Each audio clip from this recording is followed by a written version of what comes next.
السلام عليكم ورحمة الله وبركاته. الحمد لله نحمده ونستعينه ونستغفره ونعوذ بالله من شرور أنفسنا وسيئات أعمالنا. من يهده الله فلا مضل له ومن يضلل فلا هادي له، وأشهد أن لا إله إلا الله وحده لا شريك له، وأشهد أن محمدا عبد الله ورسوله. يا أيها الذين آمنوا اتقوا الله حق تقاته ولا تموتن إلا وأنتم مسلمون. يا أيها الناس اتقوا ربكم الذي خلقكم من نفس واحدة وخلق منها زوجها وبث منهما رجالا كثيرا ونساء، واتقوا الله الذي تساءلون به والأرحام إن الله كان عليكم رقيبا. يا أيها الذين آمنوا اتقوا الله وقولوا قولا سديدا يصلح لكم أعمالكم ويغفر لكم ذنوبكم، ومن يطع الله ورسوله فقد فاز فوزا عظيما. أما بعد، فإن خير الحديث كتاب الله، وخير الهدي هدي محمد صلى الله عليه وسلم، وشر الأمور محدثاتها، وكل محدثة بدعة، وكل بدعة ضلالة، وكل ضلالة في النار. أما بعد, আজকের এই আয়োজনে আমার সামনে যারা উপস্থিত হয়েছেন সরাসরি এবং যারা অনলাইনে দূর দূরান্ত থেকে সম্পৃক্ত হয়েছেন, আপনাদের সবাইকে স্বাগত জানাই আহলান ও সাহলান। বারাকাল্লাহু ফিকুম। আমাদের বিষয়টা আজকে একটু ভিন্ন ধর্মী, কিছুটা প্রশ্নবোধক, একটু উপলব্ধি জাগানোর জন্যই আসলে এই বিষয়টাকে চয়ন করা। আপনি কি আপনার লাইফস্টাইলটাকে ইলাহ বানিয়ে নিয়েছেন? একটা বড় প্রশ্ন রাখলাম আপনাদের সামনে ভাবার জন্য, চিন্তা ভাবনা করার জন্য। এ নিয়ে আসলে ভাবনার যথেষ্ট অবকাশ আছে, সেটা আজকের আলোচনা থেকেই আমরা তুলে ধরার চেষ্টা করব ইনশাআল্লাহ। এটা এমন একটা রোগ যেটা আমরা অনেকেই বুঝতে পারি না। লাইফস্টাইল ইলাহ হয় কী করে আবার, তাই না? এরকম একটা প্রশ্ন আমাদের কল্পনায়ও আসে না। লাইফস্টাইল তো লাইফস্টাইলই, আর তাছাড়া আজকে আধুনিক যুগে অবস্থান করছি, অতএব জীবনটা তো একটু আধুনিক হবেই, তাই না? এভাবে আমরা হয়তো নিজেরা ভাবি। লাইফস্টাইলকে আমাদের কাছে, এটা আওয়াজটা এমন হচ্ছে কেন? হ্যাঁ,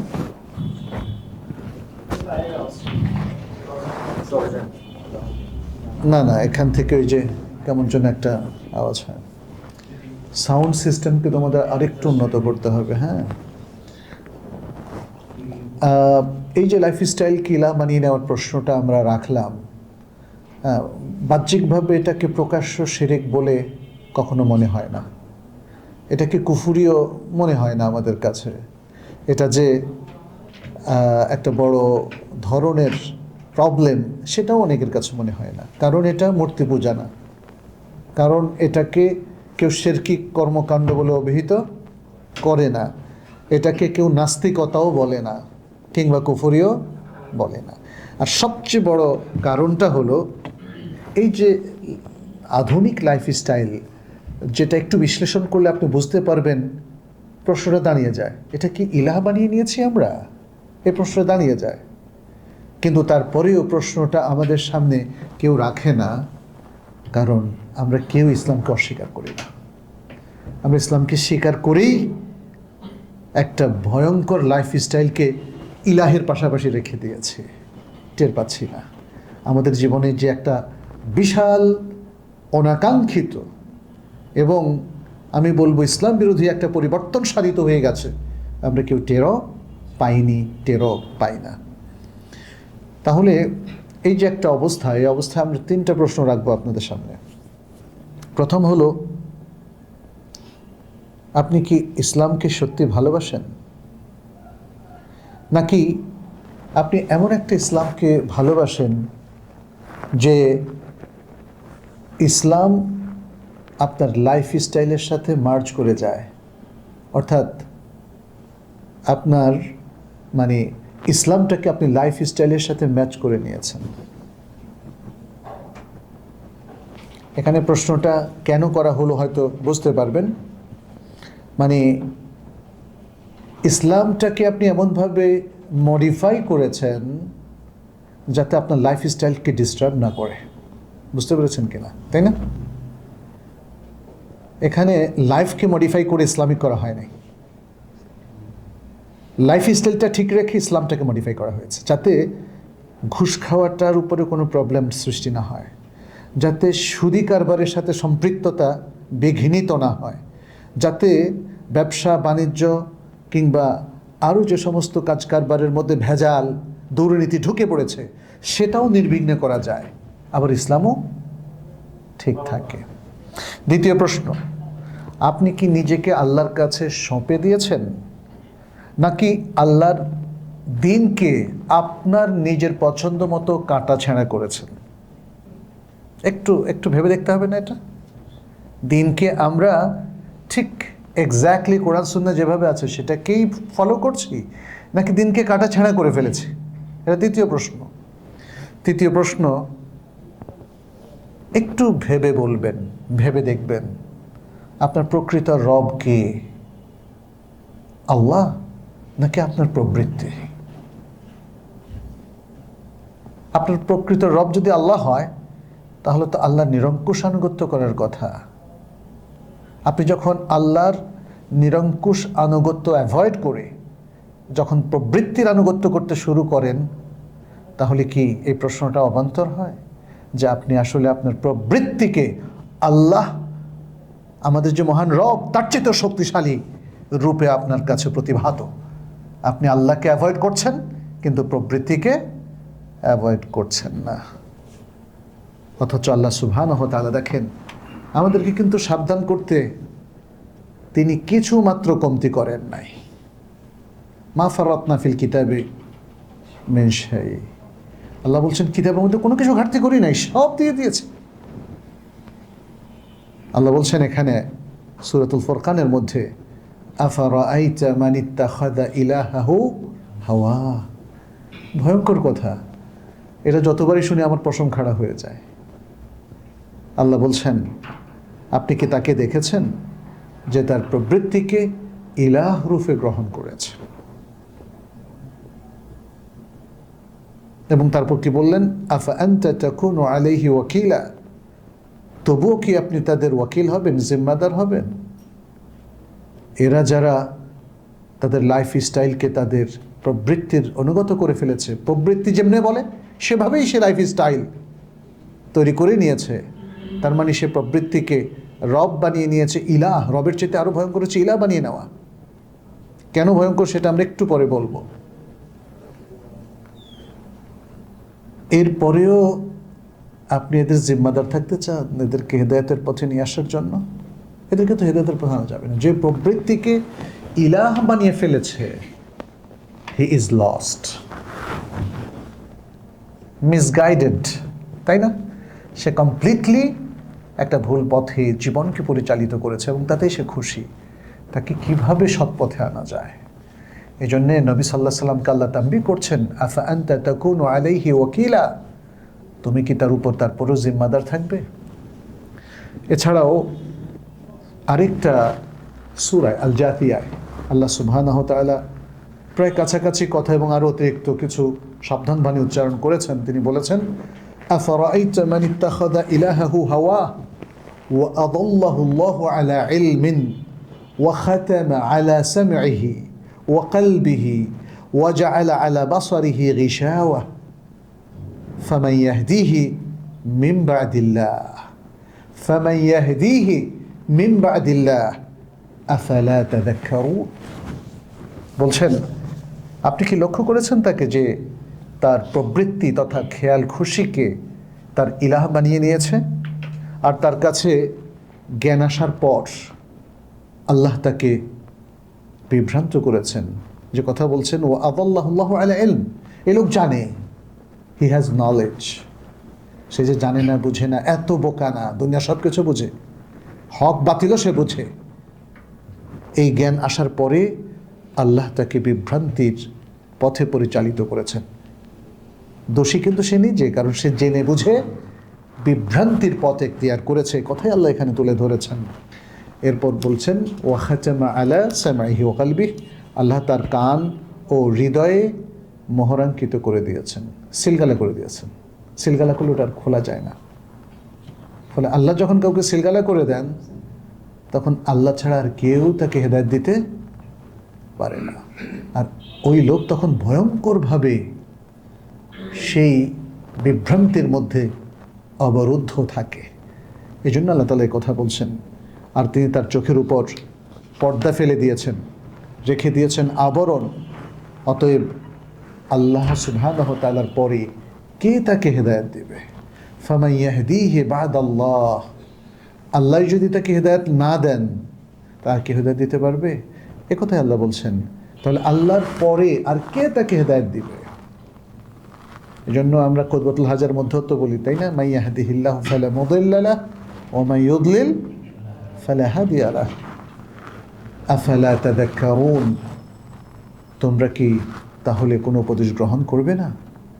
আল্লাহ যে এত সুন্দর করে তোমাদেরকে বুঝিয়ে দিলেন, এই যে প্রবৃত্তির অনুসরণ, লাইফ স্টাইলকে ইলাহ বানিয়ে নেওয়া, এবং তারপরে এই বিভ্রান্তির মধ্যে, এই গোলক ধাঁধার মধ্যে নিমজ্জিত থাকার কারণে, জেনে বুঝে নিমজ্জিত থাকার কারণে আল্লাহ যে অন্তরে, কালবে, চোখে মোহরাঙ্কিত করে দিলেন, এরপরেও কি তোমরা বুঝবে না? বোঝার কোনো চেষ্টা করবে না? এই কথাগুলো আল্লাহ বললেন চোখে আঙুল দিয়ে দেখিয়ে দেওয়ার মতো, যাতে করে আমরা উপদেশ গ্রহণ করি। এবং সেই জন্য আল্লাহ তাআলা একটু আমাদেরকে কিছুটা তিরস্কারের স্বরেই বললেন, আফালা তাযাক্কারুন, তোমরা কি উপদেশ গ্রহণ করবে না? কোরআন এখানে অত্যন্ত কঠিন ভাষা প্রয়োগ করেছে। আমাদের মধ্যে কেউ ভুলেও এখনও এই আল্লাহর কথার পরেও কিন্তু আমরা বলি না যে প্রবৃত্তি অনুসরণ করে, আমরা বলি না এই প্রবৃত্তিকে আপনি ইলা বানিয়েছেন। এটা কে বলেছেন? আল্লাহ বলেছেন।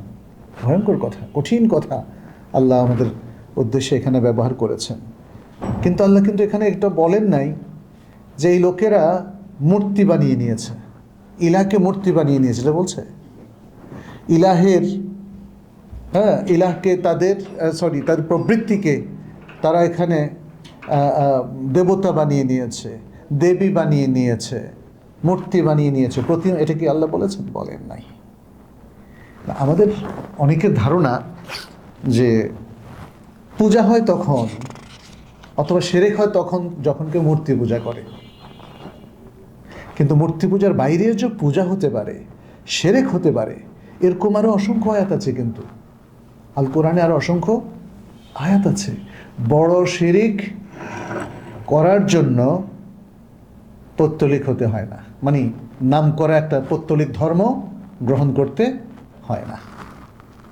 ইসলামের ভিতর থেকেও প্রচুর মানুষ শিরকের চর্চা করে। ইসলামের মধ্যে থেকেও প্রচুর মানুষ তার প্রবৃত্তিকে ইলাহ বানিয়ে নেয়। সে কথাই আল্লাহ এখানে চোখে আঙ্গুল দিয়ে দেখিয়েছেন। তাহলে এখানে আল্লাহ এটা বলেন নাই যে সে মূর্তি বানিয়েছে, প্রতিমা বানিয়েছে, বরং আল্লাহ বলেছেন সে তার নিজের হাওয়া, নিজের নফস আম্মারা বিসুকে সে এখানে ইলাহ বানিয়েছে। এটা একটু আমাদের মাথায় রাখতে হবে। ইলাহ মানে এটা কি? ইলাহ শব্দের অর্থ নিয়ে আমাদের কিন্তু চরম বিভ্রান্তি আছে।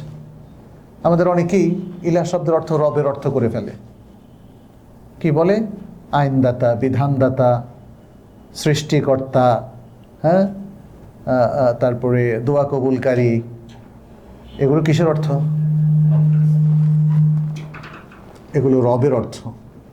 ওই দরজার সাথে কি এটার সম্পর্ক আছে নাকি? আর্থিংটা বন্ধ করতে হবে। হ্যাঁ, ইলাহ মানে, যেহেতু এটা উলুহিয়া থেকে এসেছে, ইলাহ মানে মাবুদ, আল্লাযী ইউবাদ, আল্লাযী ইউবাদ, যেই মহান সত্তার ইবাদত করা হয়।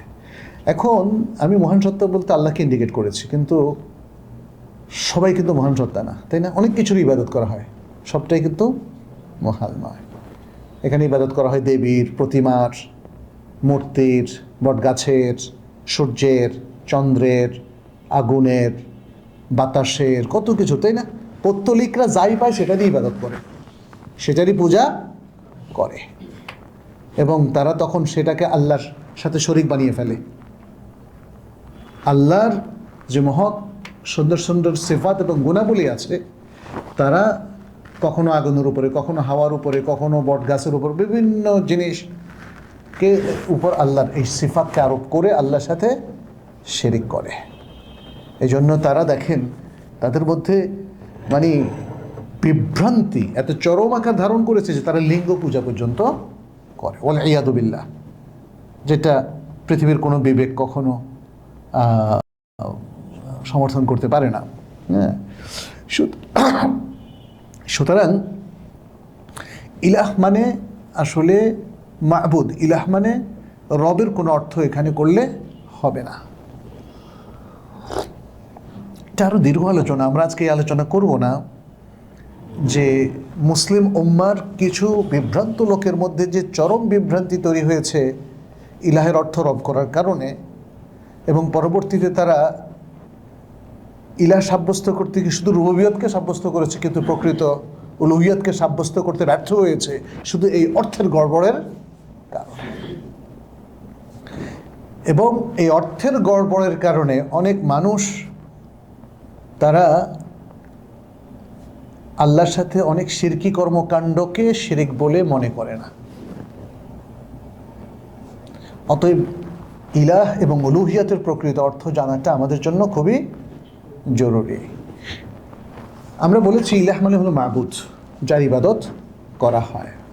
ইবাদত মানে কি? ইবাদত মানে হচ্ছে আল খুদু ওয়া তাযাল্লুল, আল খুদু আত-তাম, পরিপূর্ণ আনুগত্য, পরিপূর্ণ বিনয়,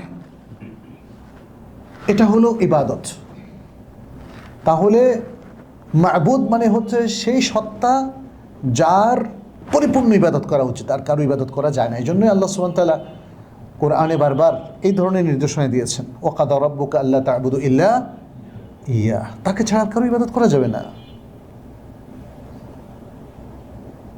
যেমন হাদিসে মুআযের মধ্যে নবী সাল্লাল্লাহু আলাইহি সাল্লাম হাক্কুল্লাহ আলা ইবাদের ক্ষেত্রে কি বলেছেন? আন ইয়াবুদুহু ওয়া লা ইউশরিকু বিহি শাইআ, আন ইয়াবুদুহু ওয়া লা ইউশরিকু বিহি শাইআ। তাহলে ইবাদত করতে হবে একক সত্তা আল্লাহ সুবহানাহু ওয়া তাআলা, আর কারো ইবাদত করা যাবে না। এখানে ইবাদত বলতে তাহলে পূর্ণ আনুগত্য, পূর্ণ আত্মসমর্পণ। আমরা মুসলিম হিসাবে পূর্ণ আনুগত্য করবো কার কাছে? আল্লাহর কাছে।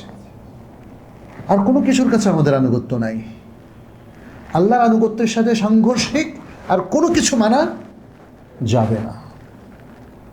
এটাই কোরআনের মানে, এই যে কোরআনের এতগুলো আয়াত, এতগুলো সূরা, তার মূল কথাটাই এটাই, আনুগত্য করতে হবে শুধু আল্লাহর, এবং এছাড়া আর কারো আনুগত্য করা যাবে না। আর সুন্নাহর যে এত এত দলিল, এত এত নুসুস, তার মূল কথা একটাই, আন ইয়াবুদুহু ওয়া লা ইউশরিকু বিহি শাইআ।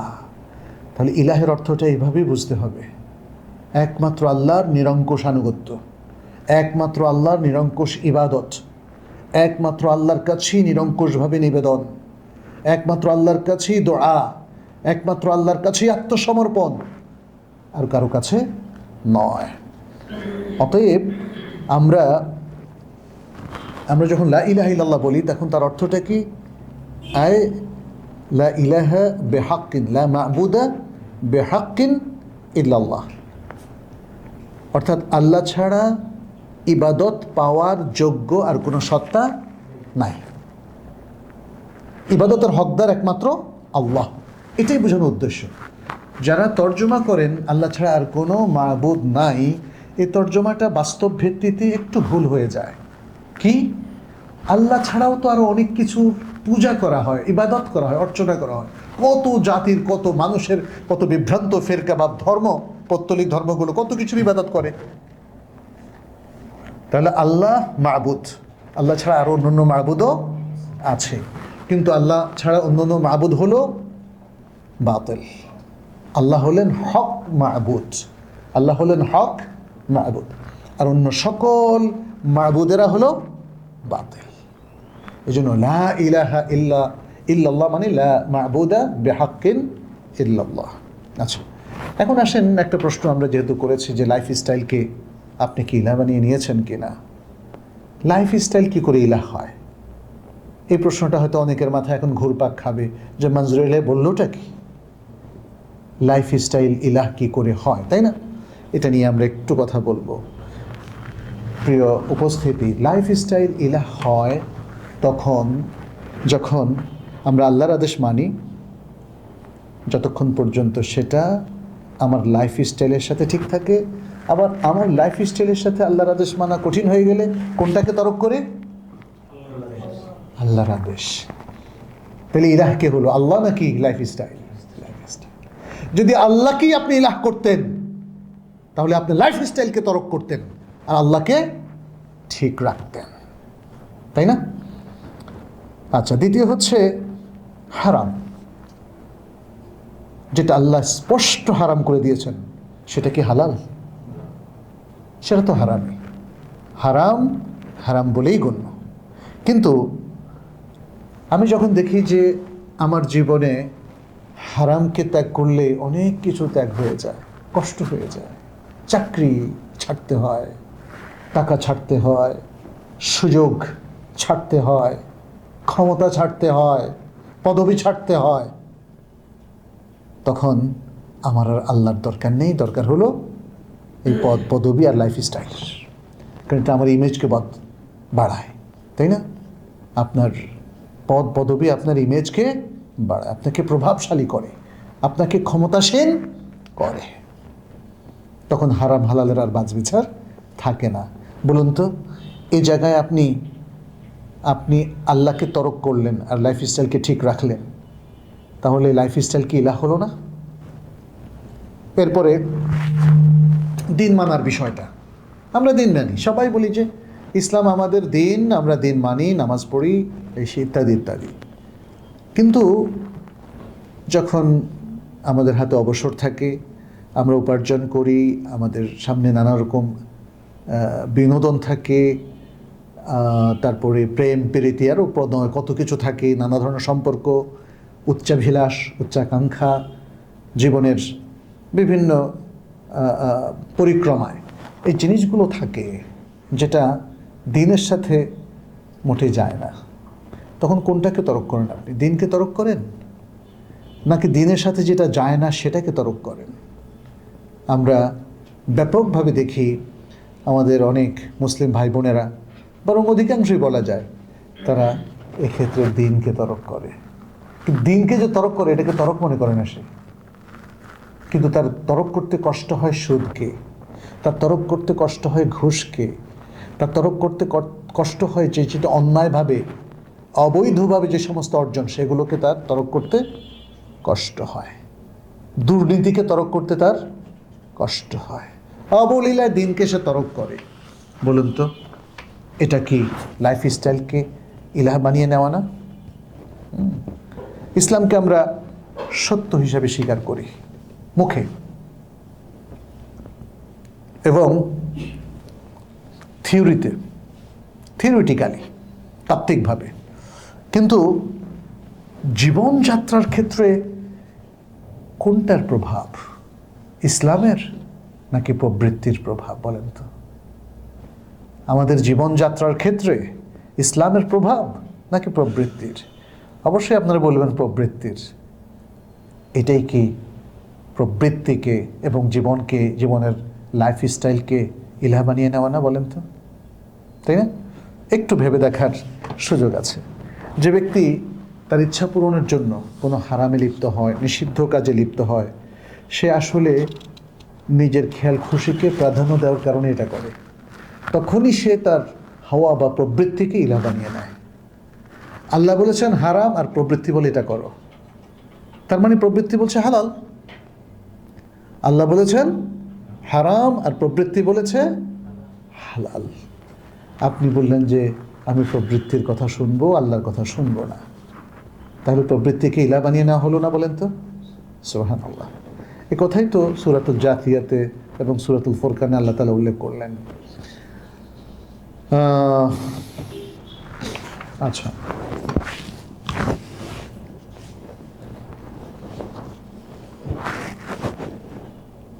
আচ্ছা, এখানে আয়াতে যেমন আল্লাহ সুবহানাহু ওয়া তাআলা বললেন সে প্রবৃত্তিকে ইলা বানিয়ে নিয়েছে, হ্যাঁ, এই কথাটার দুটো অর্থ করা হয়েছে। কেউ বলেছেন যে একটা অর্থ হলো যে ব্যক্তি আল্লাহর পক্ষ থেকে অবতীর্ণকৃত যে পথ নির্দেশ আছে, ওয়াহির যে নির্দেশ, যে গাইডেন্স, যে হুদাল্লিল মুত্তাকিন, এবং যে দলিল, এই দলিলগুলোর উপর সে আমল করে না। দলিল ছাড়াই সে নিজের মন মর্জির উপর জীবনযাপন করে। মন যেরকম চায়, প্রবৃত্তি যেরকম চায়, সেটাকে সে সেভাবে করে। একদল ওলামায়ে কেরাম অর্থ করেছেন এটা ঠিক আছে, অর্থটা যে ভুল তা না। আল্লাহর নির্দেশনাকে ইগনোর করে, উপেক্ষা করে সে তার নিজের মন মর্জির উপরে, প্রবৃত্তির উপরে ভর করে এবং প্রবৃত্তি অনুযায়ী জীবন পরিচালনা করে, এটা একটা অর্থ। দ্বিতীয় আরেকটা অর্থ কেউ কেউ করেছেন, তাফসীর আহসানুল বায়ানের মধ্যে বলা হয়েছে যে এর মাধ্যমে ওই ব্যক্তিকে বোঝানো হয়েছে যে পাথর পূজা করত, তারপর যখন সে একটা পাথর পূজা করতো, আরেকটা সুন্দর পাথর পেয়ে যাওয়ার পরে যে ধরতে, আগের পাথরটা তো আমার ইলা না, এটা হলো ইলা। হ্যাঁ, এভাবে ছিল কিছু মানুষের মধ্যে, তাই না? মূর্খতা তো একসময় ব্যাপক ছিল।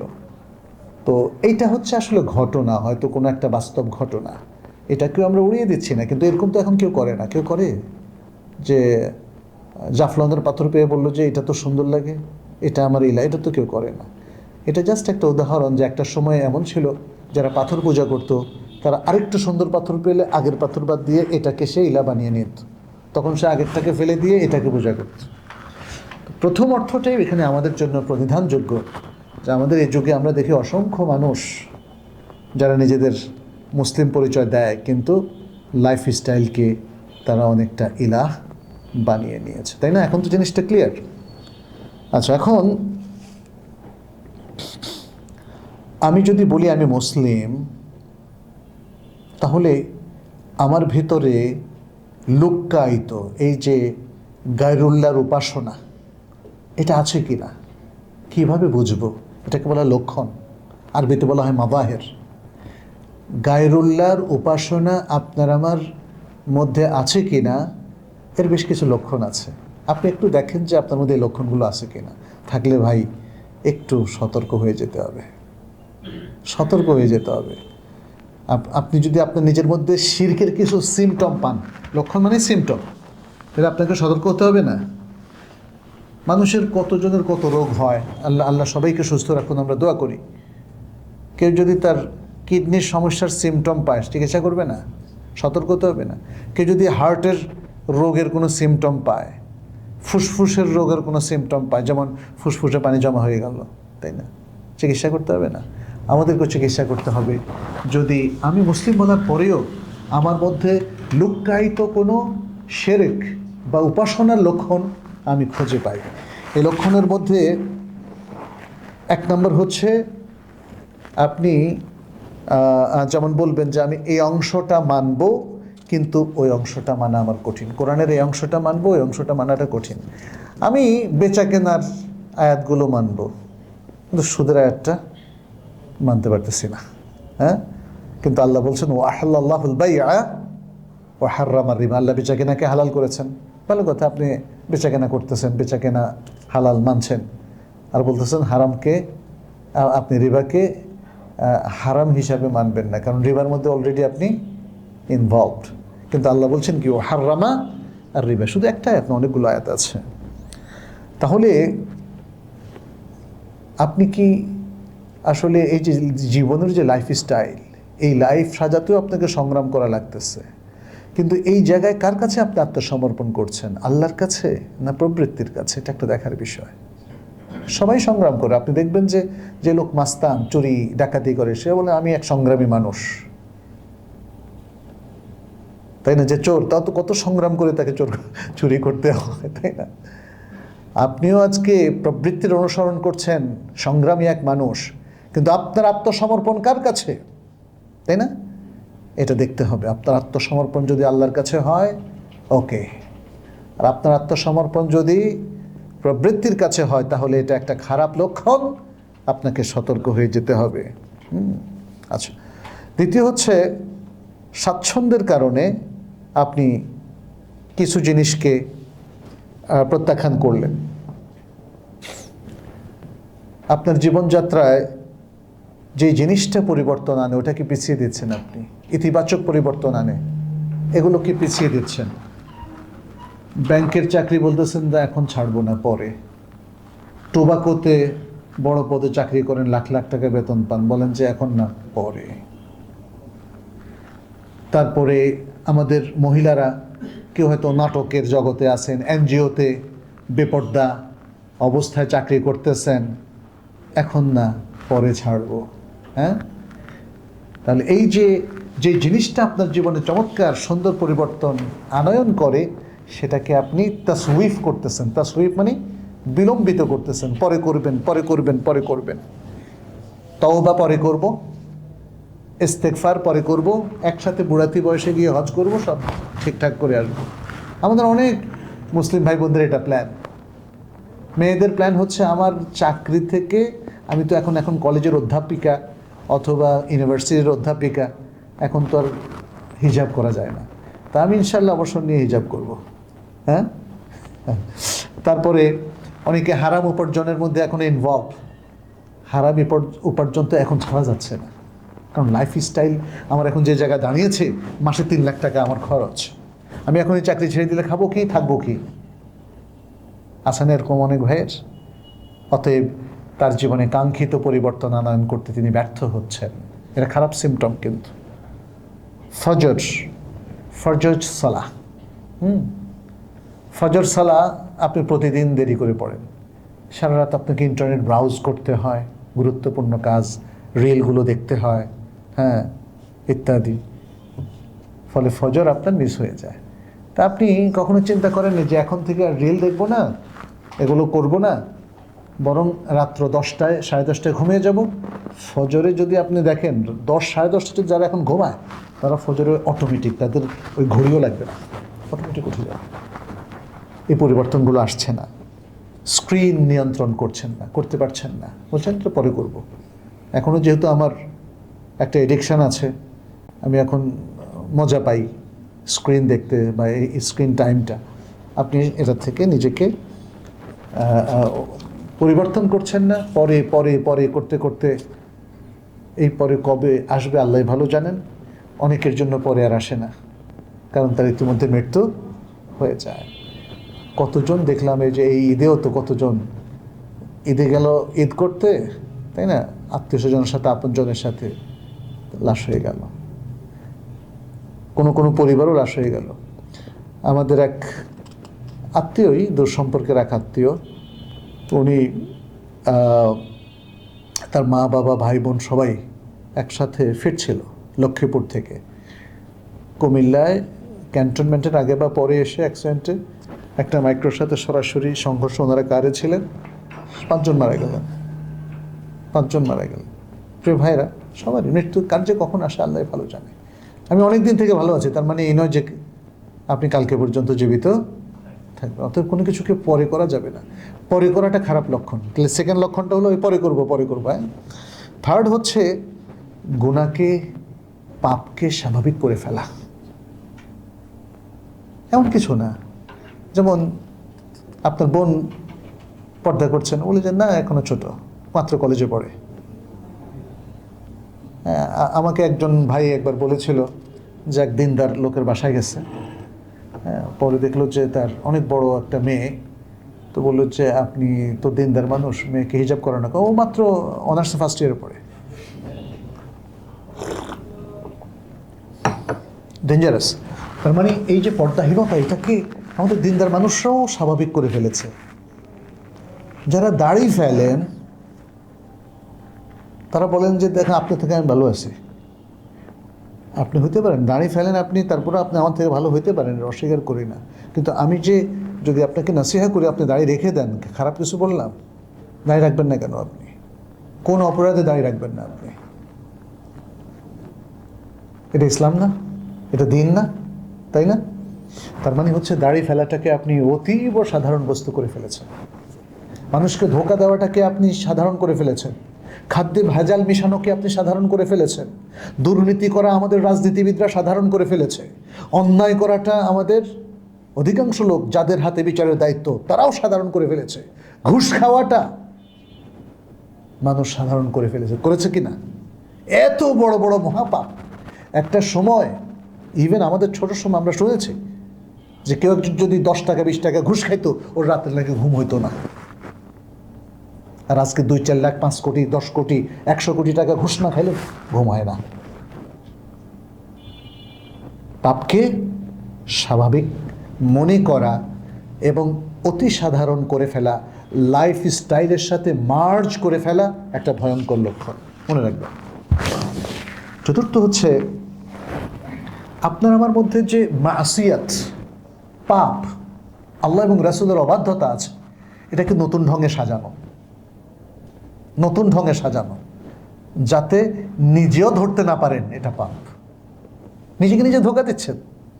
অবাধ্যতাকে নতুন ঢঙে সাজানো, হারামকে হালাল সুলভ অনুভূতি দেওয়া, হারামকে হালাল সুলভ অনুভূতি দেওয়া, রিবাকে স্মার্ট ফাইন্যান্স মনে করা, ঘুষকে স্পিড মানি বলা। বুঝতে পেরেছেন তো?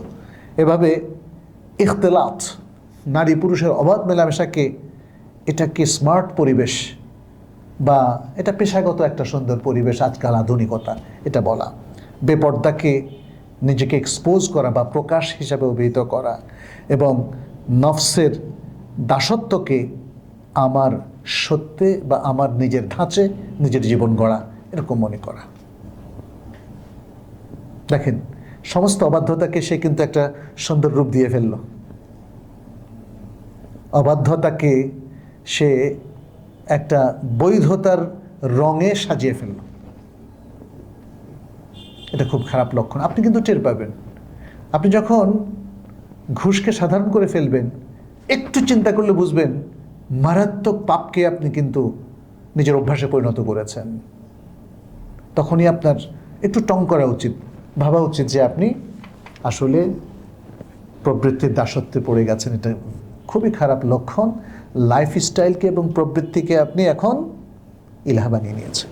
পঞ্চম যে বিষয়টা, সেটি হচ্ছে আল্লাহর আদেশ মানার চেয়ে নিজের ব্যক্তিগত পরিচয়, নিজের সামাজিক স্টেটাস বা মর্যাদা বা ইমেজকে বেশি গুরুত্ব দেওয়া। যে আমি আল্লাহর আদেশ মানলে আমার ইমেজ থাকে না। আল্লাহর আদেশ মানলে সিংহাসন ছাড়তে হয়, আল্লাহর আদেশ মানলে পদ ছাড়তে হয়। কারণ যে পদে এখন আপনি যাচ্ছেন, সেই পদে আপনি গেলে আপনার ইসলামের মৌলিক বিধানগুলোকে ভুলুণ্ঠিত করতে হয়। এটা খুব খারাপ লক্ষণ। কিন্তু আমাদের জন্য পদ পদবী, দুনিয়ার ক্ষমতা, বিত্ত, বৈভব এতটা জরুরি নয় যে ইসলামের মৌলিক নীতিমালা বিসর্জন দেব। বুঝতে পেরেছেন? এটা খুব গুরুত্বপূর্ণ পয়েন্ট। কিন্তু আপনি যদি দেখেন যে আল্লাহর আদেশ মানার চাইতেও সমাজের সাথে মার্জ করা, রাজনৈতিক মতাদর্শ, কৃষ্টি, কালচার কিংবা সামাজিক মতাদর্শ, কৃষ্টি, কালচারের সাথে মার্জ করাটা আপনার কাছে গুরুত্বপূর্ণ হয়ে গেছে, তখনই বুঝবেন you are in a danger, you are in a danger. আচ্ছা, ষষ্ঠ হলো আত্মসমর্পণহীন ইবাদত। ইবাদত করছেন as a regular process, regular activities, everyday আপনি সালাত পড়ছেন, যাকাত দিচ্ছেন, এই করছেন, সে করছেন, বাট আপনার জীবনের সে কাঙ্ক্ষিত পরিবর্তন নাই। ইবাদত আপনাকে অশ্লীলতা মুক্ত করেনি, ইবাদত আপনাকে পাপ মুক্ত করেনি। যেমনটা আল্লাহ সুবহানাহু ওয়া তাআলা বলেছেন, ওয়া আকিমিস সালাতা ইন্না সালাতা তানহা আনিল ফাহশাই ওয়াল মুনকার। আপনার সালাত তো আপনাকে ফাহশা মুনকার থেকে মুক্ত করলো না, আপনার সিয়াম তো আপনাকে মুত্তাকি মানুষে পরিণত করলো না, আপনার হজ তো আপনাকে পাপ মুক্ত করলো না, নিষ্পাপ করলো না। তাহলে আপনার ইবাদতটার পজিশনটা কোথায়? আপনি আসলে সত্যিকার অর্থে অনেকগুলো ইবাদত করেছেন, বাট আল্লাহর কাছে আপনি আত্মসমর্পণ করেন নাই, আল্লাহর কাছে আত্মসমর্পণ করেন নাই। ইবাদতের মূল উদ্দেশ্যই হচ্ছে আল্লাহর কাছে নিজেকে সমর্পণ করা, আল্লাহর কাছে আত্মসমর্পণ করা। এই জন্যে দেখেন সাহাবায়ে কেরামের মধ্যে ইসলাম গ্রহণের পরে প্রথম সালাতের পরেই তিনি পরিপূর্ণ আত্মসমর্পণকারী মুসলিম হয়ে গেছেন। সুবহানাল্লাহ। ওমর ইবনুল খাত্তাব রাদিয়াল্লাহু তাআলা, এর আগে আবু বকর রাদিয়াল্লাহু তাআলা বা পরবর্তীতে অন্যান্য সাহাবায়ে কেরাম, এত বিশাল পরিবর্তন হলো কি করে?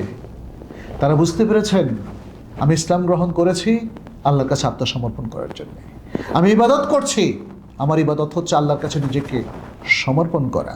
আমার ইবাদত কোনো রেগুলার একটা অ্যাক্টিভিটিস, মন্ত্রতন্ত্রের মতো কোনো আমল নয়, কিছু রিচুয়াল না, বরং এ হচ্ছে আল্লাহর কাছে আত্মসমর্পণ করা, তাই না?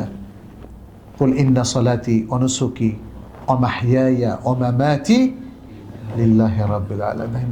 কি মর্মস্পর্শী একটা আয়াত! ইয়া আল্লাহ, সুবহানাল্লাহ, সুবহানাল্লাহ। বলো, আমার সালাত, আমার কুরবানি, ইবাদত, আমার জীবন, আমার মরণ রব্বুল আলামিন, আল্লাহর জন্য। এটা আত্মসমর্পণ আল্লাহ, এটা আত্মসমর্পণ। এটা শুধু তেলাওয়াত করে আপনি সত্যিকারের আত্মসমর্পণের অনুভূতিটা পাবেন না। মুসলিম আল্লাহর কাছে আত্মসমর্পণ করে মজা পায়, মুসলিম গায়রুল্লাহর কাছে আত্মসমর্পণ করে মজা পায় না। সে হতে পারে আমেরিকা, হতে পারে পৃথিবীর বৃহৎ বৃহৎ শক্তি, তাদের কাছে আমাদের কোনো আত্মসমর্পণ নেই। আমাদের আত্মসমর্পণ কার কাছে? একমাত্র আল্লাহর কাছে। যদি আত্মসমর্পণ করতে আপনার দ্বিধা হয়, যদি আত্মসমর্পণ করতে আপনি ব্যর্থ হন, তাহলে বুঝতে হবে এটা খুবই খারাপ লক্ষণ। সপ্তম যে বিষয়টা আমরা বলবো, যে লক্ষণগুলোর মধ্যে সপ্তম লক্ষণ, সেটি হচ্ছে আল্লাহ সুবহানাহু ওয়া তাআলার সীমারেখা হেফাজতের ক্ষেত্রে আপনার বিরক্তি উৎপাদন হয়। এত কঠিন জীবন ভালো লাগে না, এটা করতে পারবা না, ওইটা করতে পারবা না, এই জীবন এত কঠিন নাকি? তার মানে হচ্ছে আল্লাহর সীমারেখা সংরক্ষণে আপনার বিরক্তি উৎপাদন হলো। খুব খারাপ লক্ষণ। আপনার তো ভালো লাগার কথা, ঈমান যদি আপনার থাকে, ইসলামের গায়রাত যদি আপনার মধ্যে থাকে, আপনার তো খারাপ লাগবে হারাম কাজে। ভালো কাজে আপনার বিরক্তি উৎপাদন হবে কেন? অনেক ভাই বোনদেরকে দেখলাম এত বেশি কড়াকড়ি হিজাব ভালো লাগে না। আল্লাহ, আমি খুব দিনদার লোকদেরকে দেখেছি, যখন আমার আরেক ভাইয়েরা টাকনোর উপরে প্যান্ট কাইটা এখন পরে বুঝার পরে বুঝে দেখেন দেখেন দেখেন, এরাই তো প্রকৃত মৌলবাদী। তার খারাপ লাগে। আমি বললাম, আপনারটা তো নিচে আছে, তো ওনারটা উপরে উঠলে আপনার খারাপ লাগে গা? দেখেন, এটা খারাপ লক্ষণ। কিন্তু আবার যখন 3/4 পরে এই পোলাপাইন অথবা বুড়ারা পার্কে হাঁটে, তখন আবার খারাপ লাগে না? 3/4 তার উপরে, হাঁটুর নিচে, তখন কই দেখেন সুন্দর স্টাইল, ইউরোপ থেকে আসছে। ইউরোপ আমেরিকা থেকে আসলে সুন্দর স্টাইল হয়ে যায়। আর আল্লাহর কারণে আপনি হিজাব গ্রহণ করলে, আপনি পুরুষ হয়ে যদি টাকনুর উপরে পড়েন, তখন খারাপ লাগে। সুবহানাল্লাহ। আমাদের এক ভাই, আমি নাম আর বলতেছি না কারণ আমি বলবো না, এক ভাই একখানে চাকরি করতেন, ইঞ্জিনিয়ার, আর্কিটেক্ট। তো উনি যখন শুনলো যে টাকনুর নিচে পরা যাবে না, উনি তার সমস্ত প্যান্ট কেটে টাকনুর উপরে সেলাই করে অফিসে আসা শুরু করলো। অফিসে আসা শুরু করার পর মূল বস কয়েকদিন খুব রাগ, তার সাথে কথা বলে না। পরে একদিন ডাকছে, বলছে, দেখো তুমি তো খুব স্মার্ট ছিলা, তুমি টাকনুর উপরে এটা পড়লা কেন? বলছে, স্যার আপনার সমস্যা কি? এটা তো আমার ব্যক্তিগত অধিকারে বাবু। বলছে, আমার সমস্যা বুঝো না? মহিলারা এখন আর আসে না তোমার এটা দেখে? ইন্নালিল্লাহ, চিন্তা করছে। তো এটা তো ভালো, বেপর্দা মহিলারা টাকনুর উপরে প্যান্ট দেখলে নাকি ভয় পায়। তা আলহামদুলিল্লাহ, তাই না? আল্লাহু আকবার। আল্লাহর সীমারেখা সংরক্ষণে যদি কারো বিরক্তি প্রকাশ পায়, এটা খুব খারাপ লক্ষণ। এর অর্থ হচ্ছে উনি খুবই ডেঞ্জার পয়েন্টে আছেন, লাইফ স্টাইলকে উনিও ইলাহ বানিয়ে নিতে যাচ্ছেন। So be careful. আচ্ছা, সুতরাং আমরা এখানে এই যে ডিসকাশনটা করলাম, 7টা লক্ষণের কথা বললাম, এটাকে এক কথা যদি সারাংশ করি তাহলে বলবো, যেখানে আল্লাহর প্রতি আত্মসমর্পণ নাই বা আল্লাহর কাছে আত্মসমর্পণ নাই, সেখানে দিন একটা লোকাল বা লোকজ সংস্কৃতিতে পরিণত হয়। দিন আর প্রকৃত দিন থাকে না। এটা একটু মাথায় রাখবেন। জি। এরপরে এই যে একটা রোগ আমরা বললাম, লাইফস্টাইলকে ইলা বানিয়ে নেওয়া, এই রোগের গভীরতা কতটুকু? আল কোরআন হাদিস কি এ ব্যাপারে কিছু বলছে? উত্তর হচ্ছে হ্যাঁ, কোরআন হাদিসে প্রচুর কথা আছে। দুর্ভাগ্য আমাদের, আমরা এগুলো জানি না। আমি খুব সংক্ষেপে বলি। প্রথম হচ্ছে, কোরআনের আয়াতগুলো তো দুটো আমি বললামই, তাই না? সূরা আল ফুরকানের একটা আয়াত এবং সূরা আল জাথিয়ার একটা আয়াত। আল্লাহ বলছেন, তোমরা কি ওই ব্যক্তিকে দেখেছো যে তার প্রবৃত্তিকে ইলাহ বানিয়ে নিয়েছে? এটা একটা দলিল। দ্বিতীয় হচ্ছে, সম্পদ এবং বিলাসিতা, মানুষ এগুলোরও দাস হতে পারে। নবী সাল্লাল্লাহু আলাইহি ওয়াসাল্লাম সেটা বলে দিয়েছেন। তাইলে আপনি যদি সম্পদ আর বিলাসিতার দাস হন, তাইলে তার মানে কি সম্পদ আর বিলাসিতা আপনার ইলাহ? দেখেন, নবী সাল্লাল্লাহু আলাইহি ওয়াসাল্লাম বলছেন সহিহ বুখারীর 6435 নম্বর হাদিস, তাইসা আব্দুদ দিনার ওয়া আব্দুদ দিরহাম ওয়া আব্দুল খামিসা ইন উতিয়া রাদিয়া ওয়া ইন লাম ইউতা লাম ইয়ারদা। বলছেন ধ্বংস হোক দিনারের দাস, দিরহামের দাস, তারপরে খামিসা হচ্ছে খুব দামি কাপড়, হ্যাঁ, তার দাস। তাকে দেওয়া হলে সে সন্তুষ্ট হয়, আর দেওয়া না হলে সে অসন্তুষ্ট হয়। দুনিয়া পাইলে খুশি, না পাইলে অখুশি। অতএব সে দুনিয়ার পিছনেই আছে। এটা হলো দুনিয়ার দাস, দুনিয়ার সম্পত্তি, বিত্ত বৈভবের দাস। তার মানে হলো এখানে হচ্ছে একই কেস। বুঝতে পেরেছেন? নবী সাল্লাল্লাহু আলাইহি ওয়াসাল্লাম এই কথাই, এই মেসেজটাই দিয়েছেন যে এরা মূলত তাদের ধন সম্পত্তিকে ইলাহ বানিয়ে নিয়েছে। আচ্ছা, এরপরে হলো সফল ব্যক্তি বনাম ব্যর্থ ব্যক্তি। কে সফল আর কে ব্যর্থ? কোরআন কিন্তু সেটা তো কোরআনও বলেছে, বাট আমি রাসূল সাল্লাল্লাহু আলাইহি ওয়াসাল্লাম হাদিসটা কোট করতেছি। রাসূল সাল্লাল্লাহু আলাইহি ওয়াসাল্লাম বলেছেন, আল কাইয়িসু মান দানা নাফসাহু ওয়া আমিলা লিমা বা'দাল মাউত ওয়াল আজিজু মান ইত্তাবা'a নাফসাহু হাওয়াহা ওয়া তামান্না আলা আল্লাহ। বুদ্ধিমান হলো সে, কাইয়িস মানে হচ্ছে বুদ্ধিমান।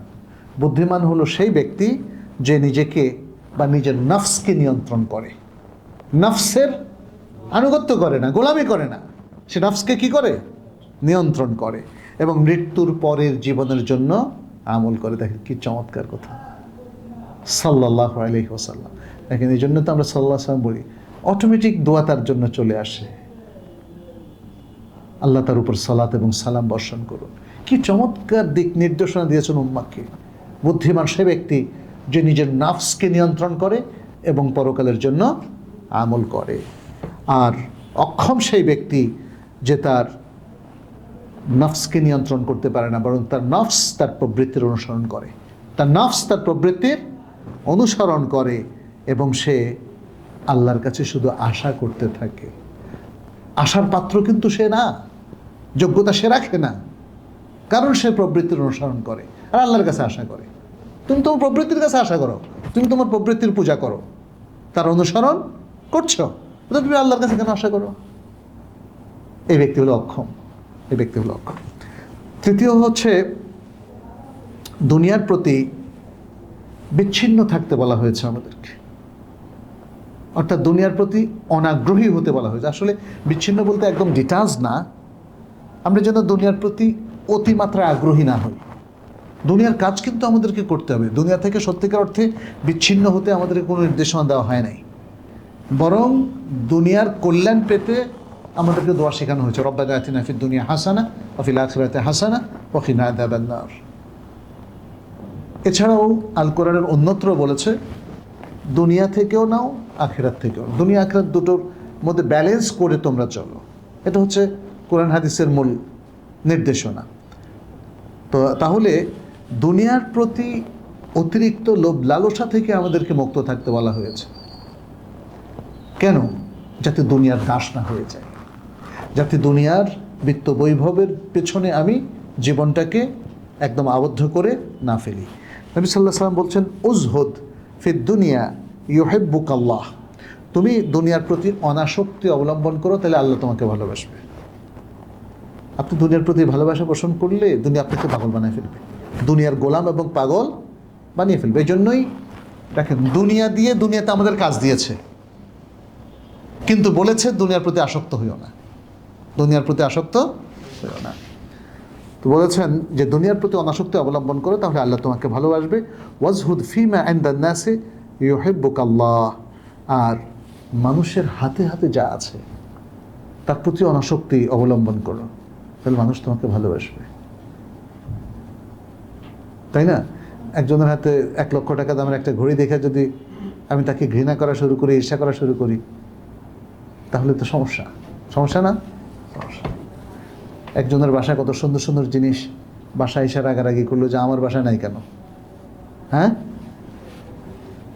দুনিয়ার প্রতি আল্লাহ রাসূল সাল্লাল্লাহু আলাইহি ওয়াসাল্লাম বলেছেন আমাদের অনাসক্তি অবলম্বন করতে। আপনার বাসায় হতে পারে কোটি কোটি টাকার জিনিস, আমার বাসায় দরকার নেই, আমি খালি রাখবো, আমার বাসা আমি খালি রাখবো। বাসা খালি রাখলে ভালো কাজ।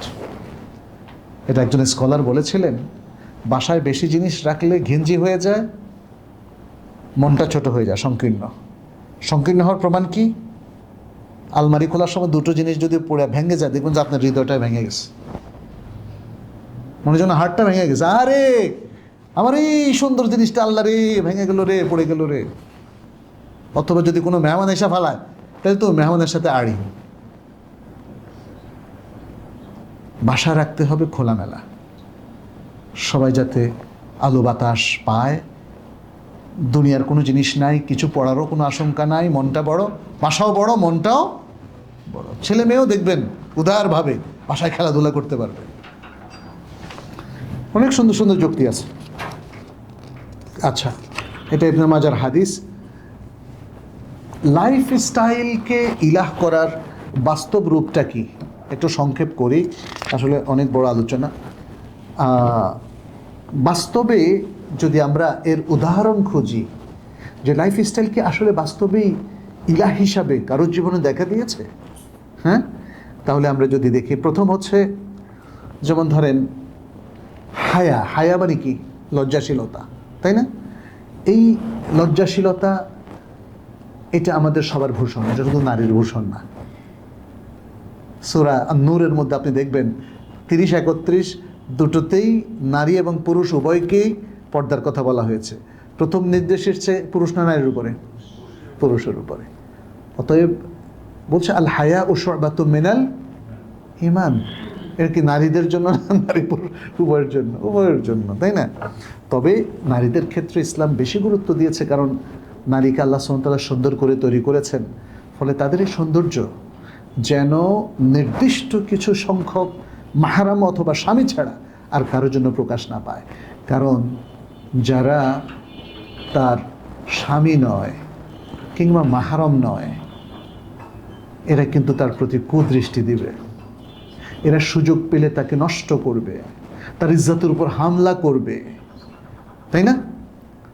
ফলে নারীকে আল্লাহ তাআলা সম্ভ্রান্ত হিসাবে দেখতে চান, শরীফ হিসাবে দেখতে চান। নারীকে দেখতে চান এমন এক নারী যে নারী তার ইজ্জত আবরুকে সংরক্ষণ করতে পেরেছে, এমন নারী হিসাবে দেখতে চান ইসলাম। কিন্তু পাশ্চাত্যের লোকেরা মিথ্যা ব্যাখ্যা দেয়, মিথ্যা বিশ্লেষণ করে। তারা বলে আমরা নাকি অবরোধবাসিনী করতে চেয়েছি না। তাদের নারীদের কি ইজ্জত আবরু বলে কিছু আছে বলে? তারা কি জেনা ব্যভিচারে তারা আক্রান্ত নয়? তারা কি বহু পুরুষগামী নয়? তারা কি তারা কি বিবাহকে বাদ দিয়ে দেয় নাই? তারা কি ভালোবাসা দিবসের নামে অশ্লীলতা করে না? তাহলে আজকের আধুনিক জীবন নারীত্বকে তো অবমাননা করেছে, নারীত্বকে সম্মাননা দেয় নাই, ইসলামী নারীত্বকে সম্মাননা দিয়েছে। অতএব আজকের এই পরিস্থিতিতে আমরা যদি দেখি নারীদের ক্ষেত্রে, দেখেন তারাও দেখেন পর্দা মানে না এবং তাদের সে লজ্জাশীলতা উঠে গেছে। আজকে মুসলিম নারীদের মধ্যেও দেখেন একই অবস্থা, তাই না? তাদের কেউ হয়তো বলে আমি শালীনতাকে মানি, কিন্তু আমার ইমেজ আমার জন্য এর থেকে বেশি গুরুত্বপূর্ণ। তার ইমেজটা কি? তার ইমেজ হচ্ছে উলঙ্গ অর্ধুলঙ্গ ছবি ফেসবুকে পোস্ট করা, ফ্রি মিক্সিং ছবি শেয়ার করা, কিংবা নাটক সিনেমার নামে, তাই না, উলঙ্গ অর্ধুলঙ্গ জীবন যাপন করা, ডিজে পার্টির নামে নাচ গান করা। তাহলে এই যে লাইফ স্টাইলটা, এই লাইফ স্টাইলটা ইসলামের সাথে পুরোপুরি কন্ট্রাডিক্টরি এবং সাংঘর্ষিক, এবং এই ধরনের লাইফ স্টাইলই মূলত আসলে তাকে ইলাহ বানিয়ে নেওয়া। আপনি তাকে ইলাহ বানিয়ে নিয়েছেন, ফলে কি হয়েছে, তার সিকোয়েন্সটা কি? তার সিকোয়েন্সটা হচ্ছে আল্লাহর বিধানগুলো এখন আর এদের মধ্যে নাই। আল্লাহর বিধানগুলো ডিসঅ্যাপিয়ার হয়ে গেছে, কারণ আল্লাহর জায়গা আরেকটা ইলাহ নিয়ে এসেছেন। যদি আল্লাহকে ইলাহ রাখতেন তাইলে লাইফস্টাইলের এই জিনিসগুলো আমরা দেখতাম না, লজ্জাহীনতা দেখতাম না, অশ্লীলতা দেখতাম না, এই ডিজে পার্টি, কনসার্ট, আজে বাজে এই জিনিসগুলো আমরা দেখতাম না। তাহলে এখানে দেখেন, যখন এখানে আপনি কাউকে নসিহা করতে যান, দেখবেন যে সে আল্লাহর হুকুম মানে না। আল্লাহর হুকুম তার কাছে সেকেন্ডারি, এই লাইফ স্টাইলটা তার কাছে ফার্স্ট। সেকেন্ড হচ্ছে আরেকটা বাস্তব উদাহরণ, আমরা সব মুসলিম, সালাতের সময় হয়ে গেছে, কিন্তু যদি এই পরিবেশ বাদ দেন, আপনি একটা কমন পরিবেশে যান, একটা ইউনিভার্সিটির পরিবেশে যান, পাবলিক অথবা প্রাইভেট, দেখেন সবাই কিন্তু নামাজের টাইমে ব্যস্ত। মক্কায় যান, সবাই আবার নামাজমুখী। মদিনায় যান, সবাই আবার নামাজমুখী। অনেকগুলো শহর আমি দেখেছি আরবে, যে শহরগুলো মাশাআল্লাহ সালাতের সময় সব বন্ধ, সবাই মসজিদমুখী, মাশাআল্লাহ। কিন্তু সেকুলার সমাজগুলোতে আমরা কি দেখি? সালাতের উপর বিনোদন স্থান পায়, সালাতের উপর পত্রিকা পড়া স্থান পায়, সালাতের উপর ফুটবল খেলা, ক্রিকেট খেলা স্থান পায়, সালাতের উপর নাটক দেখা, সিনেমা দেখা স্থান পায়, পায় কিনা বলেন? এই লাইফ স্টাইলকে আপনি কি বলবেন? এটা কি ইলাহ না? কারণ আসল ইলাহের সালাকে আপনি ইগনোর করছেন এই খেলাধুলা তামাশার নামে। তাহলে আপনার লাইফ স্টাইল আপনাকে আসল ইলাহ থেকে দূরে সরিয়ে দিয়েছে, কারণ লাইফ স্টাইলকে আপনি ইলাহ বানিয়ে নিয়েছেন। আপনার ফজর কেন পড়া হচ্ছে না ঠিক মতো? আপনি কোরআন কেন প্রতিদিন পড়তে ভুলে যাচ্ছেন? এমনও ব্যক্তি আছে যারা দিনের পর দিন, মাসের পর মাস, এমনকি বছরের পর বছর কোরআন তেলাওয়াত করে নাই। এলেম অর্জনটা কোথায় আপনার? এটা তো সুদূর পড়া হতো আমাদের অধিকাংশ ভাই বোনদের জীবনে। এলেম অর্জন করছেন না। আমরা এলেম অর্জনের জন্য এখানে প্রতিষ্ঠান, মার্কাজ খুলে বসে আছি, কিন্তু লোক পাই না। বলে যে আমার সময় নাই। কারণ কি? কারণ আমার লাইফ স্টাইল। সুবহানাল্লাহ, আপনি স্বীকার করুন আর না করুন, তাহলে ইলাহকে কিন্তু, আল্লাহকে ইলাহ বলার বদলে আপনি লাইফ স্টাইলকে ইলাহ বানিয়ে নিয়েছেন। আপনার বেশি গুরুত্বপূর্ণ লাইফ স্টাইল, ফলে আল্লাহকে গুরুত্ব না দিয়ে আপনি লাইফ স্টাইলকে গুরুত্ব দিচ্ছেন। আল্লাহর জ্ঞানের পরিবর্তে আপনার লাইফ স্টাইলের জ্ঞান দরকার। আপনার জামার ডিজাইন, কোন কাটিং, এখন কি চলতেছে, কোন ফ্যাশন চলতেছে, তাই না? আল্লাহ আমাদেরকে মাফ করুন। কাকে প্রাধান্য দিচ্ছি আমরা? আল্লাহকে নাকি নফসকে?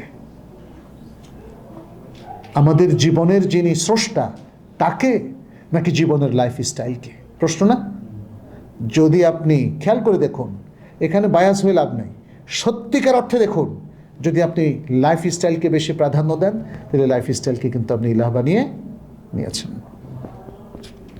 তৃতীয় আরেকটা বিষয়, আল্লাহ তো আমাদেরকে বিবেক দিয়েছেন, আকল দিয়েছেন, এবং বলেছেন এই আকলটাকে এলেম অনুযায়ী কাজে লাগাইতে। আকলকে এলেম অনুযায়ী কাজে লাগাতে। আকলকে কিন্তু স্বাধীন করে দেন নাই, আকলের সাথে দিয়ে দিয়েছেন এলেম। অতএব বলেছেন তোমার আকল, তোমার সব কিছু এলেম অনুযায়ী চালাও। কিন্তু আমরা তো আকলকে স্বাধীন করে ফেলেছি, আকলকে স্বাধীন করে ফেলেছি, মানে কথায় কথা খালি স্বাধীনতা, বুঝছেন না? আমার আকলও স্বাধীন, কোরআনও মানবো না, হাদিসও মানবো না, এত মানামানির দরকার কি? হ্যাঁ, আকল স্বাধীন, ফলে ক্যারিয়ারও স্বাধীন। আপনার ক্যারিয়ারও স্বাধীন হয়ে গেছে। রিজিক লাগবে, টাকা লাগবে, পজিশন লাগবে, ইমেজ লাগবে, গুলশানে একটা ফ্ল্যাট লাগবে, ফ্ল্যাট হওয়ার পরে একটা গুলশানে বাড়ি লাগবে, বাড়ির পরে এখন সান ফ্রান্সিসকো অথবা ক্যালিফোর্নিয়াতে আরেকটা বাড়ি লাগবে, টরন্টোতে একটা বাড়ি লাগবে। হ্যাঁ, দেখেন, খেয়াল করে দেখেন বাস্তবতা, কিন্তু ওখানে একটা বেগম পাড়ার মধ্যে একটা বাড়ি লাগবে, এই পাড়া সেই পাড়া ওই পাড়ার মধ্যে বাড়ি লাগবে। লাগতে লাগতে লাগতে লাগতে আপনি আসলে ইলাহকে ভুলে গেলেন। আপনার এখনকার ইলাহ হলো লাইফস্টাইল। নৈতিকতার কোনো ধার ধারছেন না, হালাল হারাম কোনো বাছবিচার করছেন না। কারণ কি? কারণ লাইফস্টাইল। হালাল হারাম করলে লাইফস্টাইল থাকে না, ইমেজ থাকে না, টাকা থাকে না, এত উপরে ওঠা যায় না। আচ্ছা, চতুর্থ হচ্ছে সম্পর্ককে ওহির উপর প্রাধান্য দেওয়া। আজকাল আমাদের লোকজন সমানে পরকিয়া করে, এমনকি অনেক আল্লাহ আল্লাহ লোকরাও করে, দেখি শুনলাম আর কি।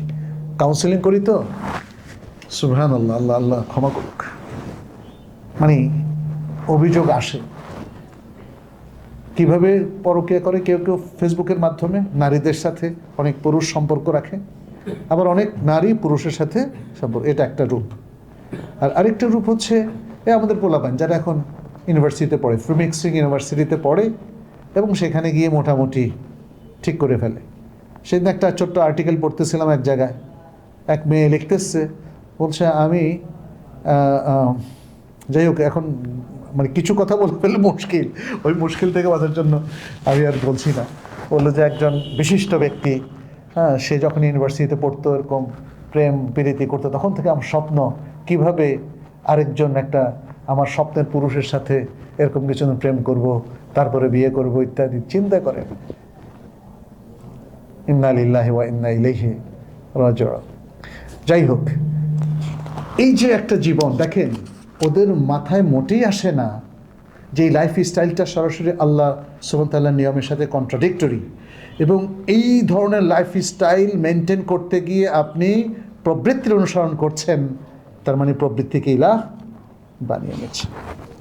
5 নম্বর, কৃতজ্ঞতার উপর বিলাসিতা। আপনি আপনার প্রয়োজনও আছে, আবার লোভও থাকতে পারে। প্রয়োজন কোনটা আর লোভ কোনটা আমরা অনেক সময় পার্থক্য করি না, করি? আমার কত টাকার প্রয়োজন বলেন তো? কয়টা বাড়ির প্রয়োজন, কয়টা ফ্ল্যাটের প্রয়োজন, কত টাকার প্রয়োজন, কত ব্যাংক ব্যালেন্সের প্রয়োজন বলেন, তাই না? আপনার ধরে নিলাম আপনার 10 লাখ টাকা হলে চলে। 10 লাখ টাকা আসার পরে আপনি বললেন না আমার 1 কোটি টাকার প্রয়োজন। এটাকে প্রয়োজন বলবেন না লোভ? লোভ। এরপরে 1 কোটি টাকার পরে আপনার লোভ আসলো, সুযোগও আসলো 100 কোটি টাকা, এরপরে 1000 কোটি টাকা, এরপর দেখলেন বাংলাদেশে তো এখন রাখা রিস্কি, তাহলে সুইস ব্যাংক অথবা আমেরিকান ব্যাংকে রাখা, এগুলো হলো লোভ। মনে রাখবেন, এই লোকেরা আসলে প্রকৃত অর্থেই লাইফস্টাইলকে ইলাহ বানিয়ে নিয়েছে। 6, আল্লাহর সন্তুষ্টির উপর মানুষের সন্তুষ্টিকে প্রাধান্য দেওয়া। এটা কি? কারো লাইফস্টাইলে যদি এরকম বাস্তবতা দেখা দেয়, তখনই আপনি বুঝবেন যে আপনি লাইফস্টাইলকে ইলাহ বানিয়ে নিয়েছেন। আল্লাহর প্রশংসা আপনার দরকার নাই, আপনার ঈমান দরকার নাই, আমল দরকার নাই, আপনার দরকার হচ্ছে মানুষের প্রশংসা। তারপর 7ম হলো দাসত্বের উপর ব্যক্তিগত স্বাধীনতা। আপনি বলছেন আমার জীবন আমার পছন্দ, আমার জীবন যেভাবে আমি চলছি, আমার যে লাইফস্টাইল, এটা আমার কাছে খুবই পছন্দের লাইফস্টাইল। কিন্তু আপনি কি ভুলে গেছেন যে আপনি একজন মোমেন? মোমেনের প্রকৃত পরিচয় কি ভুলে গেছেন? আপনি যে লাইফস্টাইলটা আজকে ফলো করছেন, এটা কি একজন মোমেনের লাইফস্টাইল? এটা কি ভাবতে হবে না? আপনি আপনার জীবন নিয়ে এত গৌরববোধ করছেন কেন, তাই না? আমাদের অনেক ক্যারিয়ার নিয়ে কিন্তু অনেক প্রশ্ন। এই যে খেলাধুলার ক্যারিয়ার, খেলাধুলার মাধ্যমে যে ইনকাম, এটা কি হালাল? নাটকের মাধ্যমে যে ইনকাম, এটা কি হালাল? এই যে কনসার্ট করে যে কোটি কোটি টাকা ইনকাম করে, এটা কি হালাল? তাই না? এইভাবে আমাদের আমাদের একটু মনে রাখতে হবে, আসলে সত্যিকার অর্থে আমরা মনে করি আমরা এই যুগে খুব স্বাধীন। এটা স্বাধীনতা, এটা প্রবৃত্তির দাসত্ব। যে মেয়েরা আজকে নিজেকে স্বাধীন বলে, তারা আসলে কি করে? প্রবৃত্তির দাসত্ব করে। যে ছেলেরা, যে যুবকরা আজকে পাঙ্ক হয়ে চলাফেরা করে, খুব অদ্ভুত স্টাইল তারা ফলো করে, তারা আসলে কিসের দাস? প্রবৃত্তির দাস। তারা মনে করে আমি অনেক স্বাধীন, আমি ইচ্ছে করলে 3 কোয়ার্টার পরবো, ইচ্ছে করলে জাইঙ্গা পরে হাঁটবো, ইচ্ছে করে খালি গায়ে হাঁটবো। হ্যাঁ, এখন তো শুনেছি যে পৃথিবীতে নাকি নোট ক্লাবও আছে, তারপর সুইম ক্লাবও আছে। এটা আমাদের মুসলিম দেশগুলোতে নাই, আলহামদুলিল্লাহ। আমি যতটুকু জানি। বাট ইউরোপ আমেরিকাতে আছে। লাইফ স্টাইলকে মানুষ আসলে ইলাহ বানিয়ে এভাবেই নিয়েছে। এটা কেন এত বিপজ্জনক? আমি খুব কি পয়েন্টগুলো শুধু বলে যাই। কারণ এই ধরনের লাইফ স্টাইল ইমানকে ভেতর থেকে ফাঁফা করে দেয়, অর্থাৎ নাই করে দেয়, জিরো করে দেয়। এই লাইফ স্টাইলে একটা সময় আপনি আবিষ্কার করবেন আপনার ইবাদত করতে আর মজা লাগে না, বরং আপনি নামাজই ছেড়ে দিয়েছেন। আজকাল আমরা মুসলমানদের বিরাট সংখ্যক লোককে দেখি, ছেলেরা নামাজ পড়ে না, মেয়েরাও নামাজ পড়ে না। ছেলেরা ইসলামিক লাইফ স্টাইল ফলো করে না, মেয়েরা হিজাবও করে না, ঠিক না? হিজাব করা মেয়ে কয়টা আছে ঢাকা শহরে? এই যে বিশাল সংখ্যক মেয়েদের মধ্যে কয়জন হিজাব করে? ভেতর থেকে এদের ইমানটা ফাঁকা হয়ে গেছে, একদম ফাঁকা। এদের বাহ্যিক একটা মুসলিম পরিচয় থাকে, আর কিচ্ছু থাকে না। এদের কোনো সাবমিশন থাকে না, আল্লাহর কাছে এদের কোনো আত্মসমর্পণ থাকে না। দ্বিতীয় যে বিপদ, ডেঞ্জার তাদের উপর আরোপিত হয়, সেটা হচ্ছে আল্লাহ এদের অন্তরে মোহরাঙ্কিত করে দেন, সেলগালা হয়ে যায় এদের অন্তর। ধীরে ধীরে দেখবেন যে এরা আর আপনার সুন্দর কথা, এই যে ইসলামিক লাইফ স্টাইল, এগুলোকে পছন্দ করে না। হিজাবের বিরুদ্ধে কথা বলে, দাড়ির বিরুদ্ধে কথা বলে, ইসলামিক লাইফ স্টাইলের বিরুদ্ধে কথা বলে। আচ্ছা, এখানে আল্লাহ সুবহানাহু ওয়া তাআলা যেটা বললেন, আর তার কাছে জ্ঞান আসার পরে ওয়া আদাল্লাহুল্লাহু আলা ইলমিন, তাদের কাছে জ্ঞান আসার পরে আল্লাহ তাআলা তাদেরকে বিভ্রান্ত করে দিয়েছেন। ও খাতামা আলা কালবিহি, তার অন্তরে, সামঈহি ওয়া কালবিহি, তার অন্তরে এবং তার কানে কি করেছেন? মোহর অঙ্কিত করে দিয়েছেন। আচ্ছা, এর ফলাফলটা কি হলো? এর ফলাফল মানুষ সত্য শুনে কিন্তু গ্রহণ করে না। আচ্ছা, দ্বিতীয়, নাসিহা পায় কিন্তু প্রভাবিত হয় না। তৃতীয়, কোরআন পড়ে কিন্তু সেটা তাদের অন্তরে প্রবেশ করে না। চতুর্থ, ধীরে ধীরে হেদায়েতের রাস্তা তার জন্য কঠিন হয়ে যায়। আচ্ছা, তৃতীয় যে বিপদ তার উপর আরোপিত হয় সেটা হচ্ছে সে দিনকে দিন হিসাবে পালন করে না। দিন তার কাছে হয়ে যায় আনুষ্ঠানিকতা, দিন তার কাছে হয়ে যায় আনুষ্ঠানিক। টপাটপ কোরআন পড়ে বলে, নামাজ পড়ে ফেলে, তারপরে উমরা একটা করে আসে, কিন্তু উমরার আগে যেমন ছিল উমরার পরেও তেমন। হজ একটা করে আসে, হজের আগে যেমন ছিল হজের পরেও তেমন।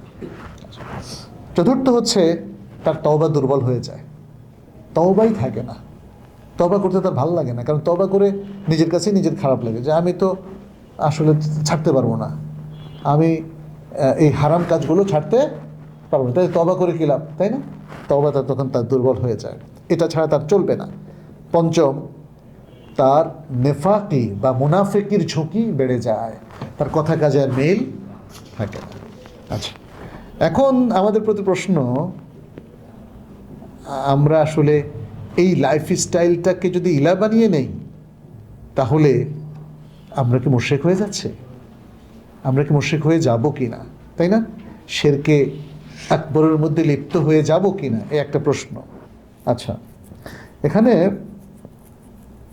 একটা জিনিস একটু বোঝানোর জন্য বলি, যে কোরআন যে এখানে বলছে আফারাআইতা মান ইত্তাখাযা ইলাহাহু হাওয়া, প্রবৃত্তির উপাসনাকে ইলাহ বলে আখ্যায়িত করেছে, এটা আসলে প্রবৃত্তির দাসত্বের ভয়াবহতা বোঝানোর জন্য। আল্লাহ মূলত এখানে ওপেনলি কাউকে মুশরিক বলে অভিহিত করেন নাই, ফতোয়াও দেন নাই, শুধু তানবীহ করেছেন ওই ব্যক্তিকে দেখেছো যে তার প্রবৃত্তিকে ইলা বানিয়ে নিয়েছে, যেন আমরা ইলা বানিয়ে না নিই।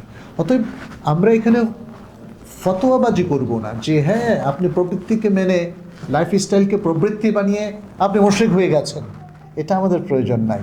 আমাদের উদ্দেশ্য হচ্ছে মানুষকে তানবীহ করা, লাইফ স্টাইলকে ইলাহ বানাবেন না, প্রবৃত্তিকে ইলাহ বানাবেন না। এই আচ্ছা, এখন অনেক সময় পাপ নিজে বড় শিরিক যদি নাও হয় সরাসরি, কিন্তু সেটা শিরিকের দিকে ধাবিত করে।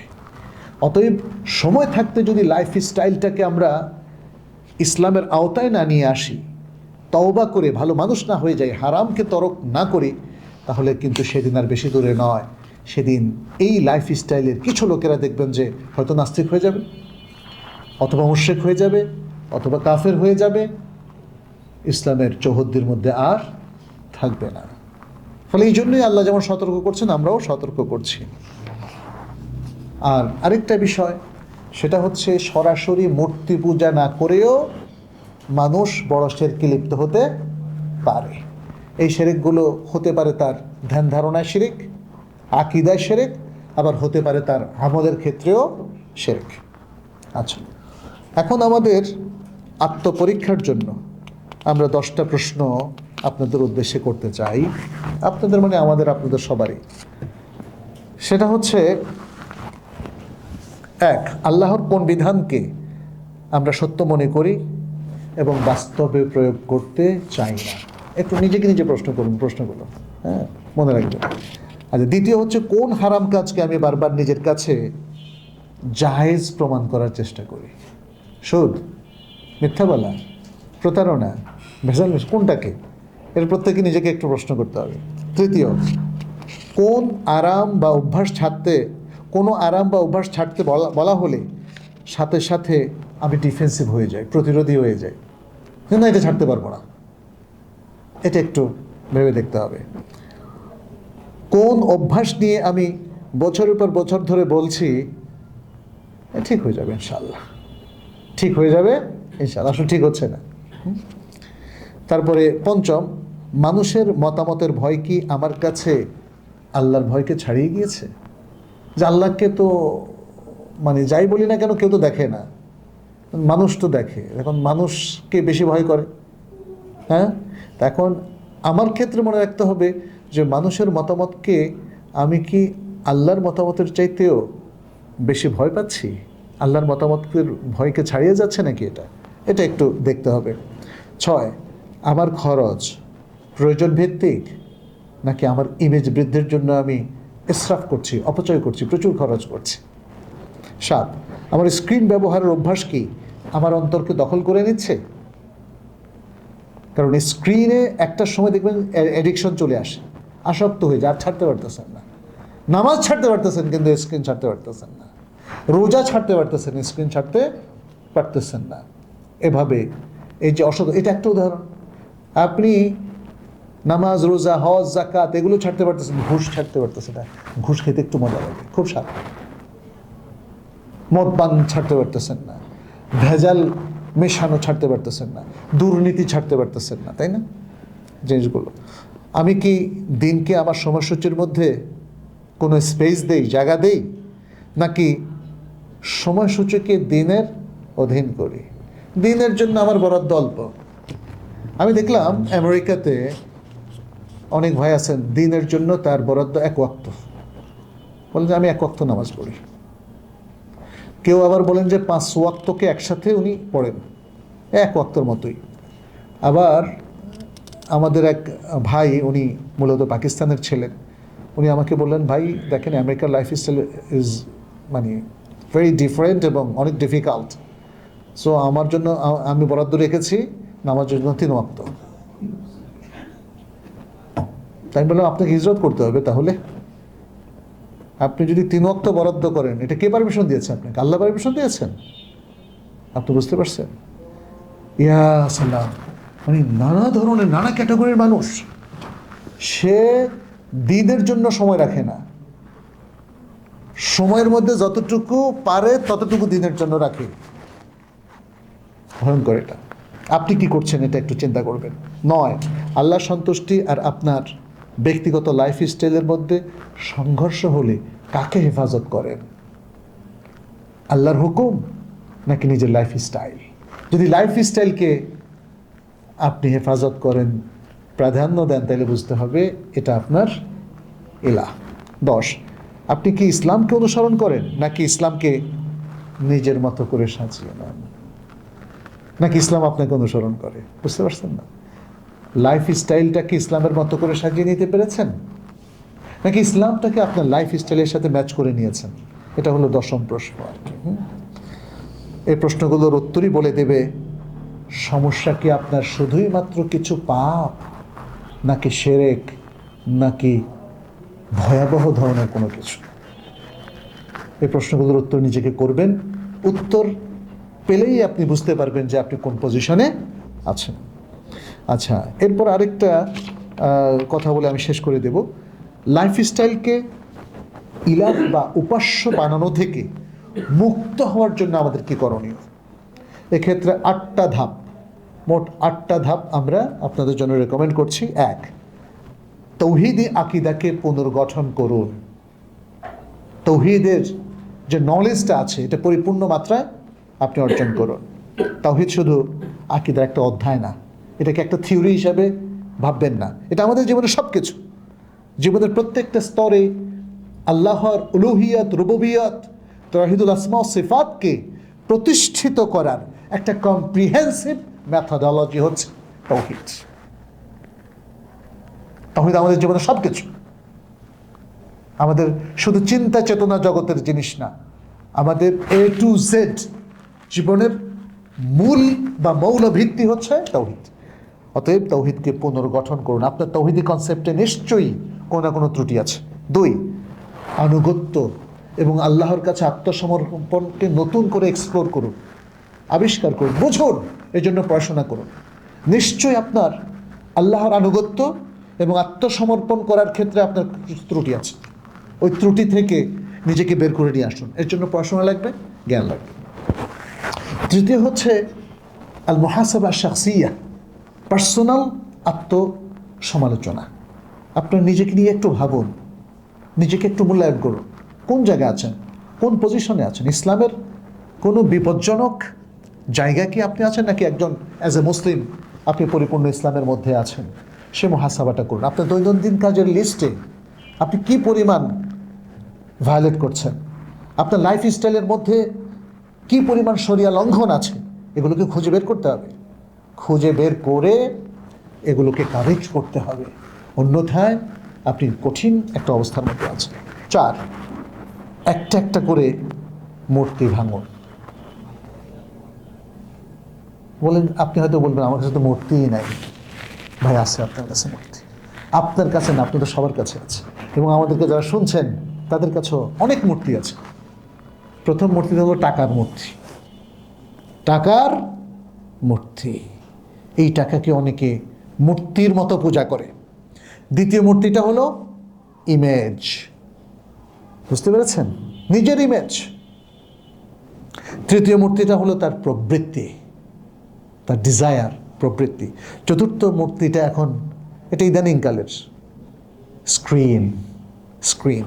পঞ্চম মূর্তিটা হচ্ছে তার সোশ্যাল স্ট্যাটাস, তার সামাজিক মর্যাদা।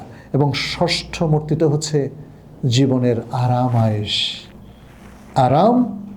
ভেঙে দেন, এই সবগুলো মূর্তিকে ভেঙে দেন। আচ্ছা, পঞ্চম যে বিষয়টা সেটি হচ্ছে মুখালাফাতুল হাওয়া, প্রবৃত্তির বিরোধিতা করা। প্রবৃত্তি আপনার শত্রু, মনে রাখবেন, প্রবৃত্তি আপনার শত্রু। এই প্রবৃত্তির দলনায়ককে বলেন তো? ইবলিস। এই প্রবৃত্তির ট্রেইনার, মাস্টার ট্রেইনার এবং বন্ধু এবং অভিভাবক হলো ইবলিস। আর ইবলিস হচ্ছে, আল্লাহ তাআলা বলছেন, আল আদুউল মুবিন, স্পষ্ট শত্রু। অতএব প্রবৃত্তি, আমাদের প্রকাশ্য শত্রু যাকে পরিচালনা করে সে শত্রু, শত্রুর বন্ধু শত্রু, মনে রাখবেন। ফলে এই নাফসের বিরোধিতা করা, শয়তানের যেমন বিরোধিতা করছেন, নাফসের বিরোধিতা করুন। ছোট ছোট ইচ্ছাকৃত যে মানে প্রবৃত্তিমূলক যে জিনিসগুলো আছে এগুলোকে প্রতিরোধ করুন, প্রতিরোধের আওয়াজ তুলুন। একটা হারাম আয়ের পথ বন্ধ করে দেন। যদি আপনার পুরো হারাম এর পথ বন্ধ করতে পারেন, আলহামদুলিল্লাহ। একটা ক্ষতিকর কন্টেন্ট বা ফিড আনফলো করুন। আচ্ছা, একটি অপ্রয়োজনীয় খরচ কমান। একটি কঠিন কিন্তু ফরজ কাজকে অগ্রাধিকার দেন। কারণ প্রবৃত্তি বলে, এই করো না কষ্ট, এই ফজরে উঠে না কষ্ট, এই মানুষকে টাকা দিও না, এত কষ্ট করে এই টাকা ইনকাম করছো, করো না। হ্যাঁ, এই যে মানে বিভিন্ন জায়গায় যে ভালো ভালো লোকেরা ভালো কাজ করছে, অংশগ্রহণ করো না, ও তো মজা কম, তাই না? মানে এখানেও আমরা দেখি যে আমাদের সমাজে দেখেন পটেনশিয়াল লোক খুব কম। এই পটেনশিয়াল জায়গাগুলোতে প্রয়োজনীয় দান খায়রাত সাদাকাও কিন্তু আসছে না। নাফস সবসময় নিষেধ করে। এই সমস্ত জায়গায় আমরা যদি নাফসের বিরোধিতা করতে পারি তাহলে কিন্তু আপনি জিতে যাবেন। লাইফস্টাইল আর ইলাহ হতে পারবে না ইনশাআল্লাহ।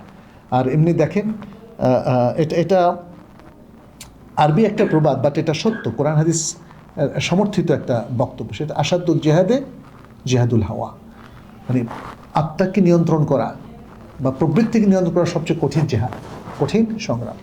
আচ্ছা, ষষ্ঠ যেটা বলবো জুহুদ। জুহুদ অনাসক্তি, দুনিয়ার প্রতি অনাসক্তি, নেতৃত্বের প্রতি অনাসক্তি, দুনিয়ার বিত্ত বৈভবের প্রতি অনাসক্তি। যদি আপনি সেটা করতে পারেন তাহলে আপনার অন্তর স্বাধীন হয়ে গেল। আমাদের অন্তর পরাধীন। পরাধীন কে করেছে? দুনিয়া করেছে। দুনিয়া আমাদেরকে পরাধীন করে রেখেছে। তার যত বিত্ত বৈভব, ক্ষমতা, সুযোগ সুবিধা, এগুলোর বন্দি করে ফেলছে। আপনি এই বন্দিত্ব থেকে, দুনিয়ার আসক্তির এই বন্দিত্ব দশা থেকে আপনাকে মুক্ত হতে হবে। তাহলে এটাকে বলা হয় জুহুদ। এটাকে কি বলা হয়? জুহুদ। আচ্ছা, সপ্তম হলো আত্মিক পরিবেশ পুনর্গঠন করুন। আপনার আত্মার যে সমস্যাগুলো আছে এগুলো চিহ্নিত করুন। আত্মাকে যেটা ট্যাম্পট করে, উস্কে দেয়, নষ্ট করে, হ্যাঁ, যেমন হয়তো বলে যে এই সুন্দরী নারীর দিকে দেখো, পুরুষকে বলে, আর মহিলাকে বলে যে পরকীয়া করো, তাই না? এই যে উস্কে দেয়। তারপরে বলে যে অশ্লীল ছবিগুলো দেখো, নাটকগুলো দেখো, রিলসগুলো দেখো। তারপরে মানে তুলনা করার যে ফাঁদ, যে যেমন আপনি আপনার স্ত্রীর সাথে অন্য নারীদের তুলনা করলেন, আপনার স্ত্রী স্বামীকে অন্য পুরুষের সাথে তুলনা করলো, হ্যাঁ, কার বাসায় কী আছে তুলনা করলো, এই। তারপর ভোগবাদী সামাজিক চাপ, ভোগবাদী সামাজিক, এরা এত ভোগ করে আমরা কিছু ভোগ করতে পারতেছি না। এই জিনিসগুলো নফস সহায়ক, নফসকে উগরে দেয়, টেম্পট করে, এগুলোকে বন্ধ করতে হবে। আচ্ছা, অষ্টম এবং সর্বশেষ যেটা, সেটা হচ্ছে নফসের বিরুদ্ধে একটা সংগ্রাম এবং জিহাদ করার মানসিকতা গড়ে তুলতে হবে। নফসের বিরুদ্ধে সংগ্রাম, এটা আমাদের তাজকিয়ার অংশ, এটা আমাদের তাজকিয়াতুন নফসের অংশ। তাজকিয়াতুন নফসের মধ্যে কিন্তু এই জিনিসটা আছে, জিহাদুন নফস যেটাকে আমরা বলি, হ্যাঁ। তো এটা কঠিন একটা বিষয়, এটা সহজ বিষয় নয়। তবে যদি রপ্ত করা যায় তখন এগুলোকে এনজয় করা যায়। একজন প্রকৃত যুদ্ধ মৃত্যুকে সামনে রেখেও যুদ্ধ করতে ভয় পায় না, যুদ্ধকে সে এনজয় করে, যেমন এনজয় করেছিলেন আমাদের সাহাবায়ে কেরাম। দেখেন, মৃত্যুকে একটু ভয় করতেন না। উসাইরিন খেজুর ফেলে দিয়ে জেহাদে ঢুকে গিয়ে শহীদ হয়ে গেলেন। খালিদ বিন ওয়ালিদ, কতগুলো হাজার হাজার, তাই না, তরবারির আঘাত তার গায়ে আছে, কিন্তু তাদের কোনো ভয় নাই, ভীতি নাই। এভাবেই মুসলিম এই পৃথিবীতে বীর পুরুষে পরিণত হয়, কারণ সে সংগ্রাম করে তার নিজের সাথে, নিজের নফসের সাথে, লাইফ স্টাইলের সাথে, সমাজের সাথে, সমাজের সকল দুর্নীতির সাথে, অন্যায়ের সাথে, অবিচারের সাথে, অশ্লীলতার সাথে। সেভাবেই তার একটা চমৎকার ইমানি ইমেজ গড়ে তোলে, আল্লাহ এবং রাসূলের মাহাব্বতের একটা ইমেজ গড়ে তোলে, এবং এই ইমেজটাই তাকে সবচেয়ে বেশি সহায়তা করে যাতে লাইফ স্টাইলকে ইলাহ বানিয়ে নেওয়া না হয়।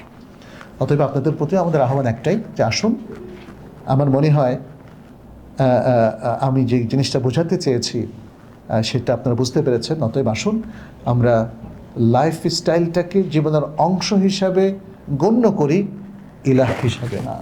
কারণ আমার আপনার এবং সারা বিশ্বের ইলাহকে আল্লাহ, একমাত্র আল্লাহ। কোনোভাবেই, কোনো দিক থেকেই আমরা আল্লাহ ছাড়া উলুহিয়ত আর কারোর জন্য সাব্যস্ত করব না। আমরা আল্লাহ ছাড়া আর কারো ইবাদত করব না। আমরা আল্লাহ ছাড়া আর কারো কাছে মাথা নোয়াবো না, এবং আল্লাহর সাথে ইবাদতে কাউকে শরিক করব না। এই জন্য সচেতন হওয়ার প্রয়োজন আছে, পড়াশোনা করার প্রয়োজন আছে, এবং পরিবেশের প্রয়োজন আছে। আজকে যারা আমাদের সাথে সম্পৃক্ত হয়েছেন আপনাদের সবাইকে ধন্যবাদ জানাই, এবং আহ্বান জানাই যে আসুন আমরা একটা শক্তিশালী কমিউনিটি গড়ে তুলি ইমাম বুখারী ট্রাস্টের এই ছায়ার নিচে। আমরা সর্বাত্মক সব ধরনের চেষ্টা করে যাচ্ছি। আমাদের আরও প্রতিষ্ঠান আছে, আপনারা জানেন, তাইবা একাডেমি ট্রাস্ট, এবং আমাদের কুল্লিয়াতুল কোরআন মডেল মাদ্রাসা। এই মাদ্রাসাগুলোর সাথে আপনারা কোনোভাবে বা প্রতিষ্ঠানগুলোর সাথে সম্পৃক্ত হন।